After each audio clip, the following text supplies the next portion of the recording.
Hindi ako makapaniwala sa biyayang ito. Nalampasan mo ang lahat ng pagsubok, Christian. Christian, karapat-dapat ka sa biyaya ng kayamanang ito. Dalhin ninyo ito, gamitin sa mabuting paraan. Salamat, Pagaspas. Hindi namin ito sasayangin. Kuya, makakatulong na tayo kay Mama at Tatay. Tandaan, bantayan ninyo ang lupang minamahal ninyo. Opo, Pagaspas. Ipaglalaban namin ang bukid namin. Sa wakas, nahanap din natin ito.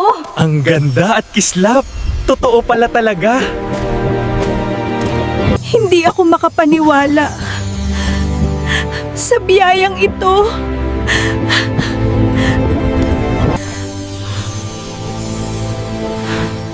Magbabago na ang buhay natin.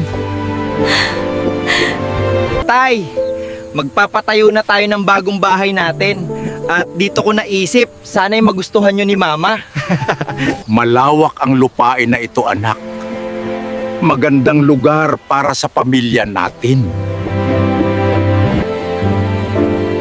Hindi ko akalaing darating ang araw na ito. Ma, gusto ko yung ganitong modern na bahay na may dalawang palapag. Sana'y magustuhan nyo.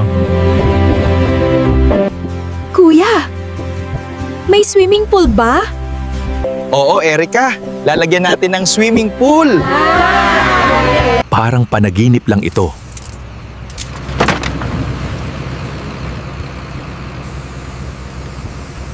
Salamat sa biyayang dumating sa pamilya natin.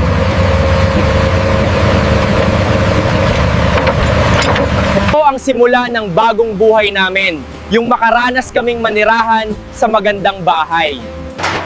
Kuya! Ang laki ng bahay! Iangat mo pa ng kaunti.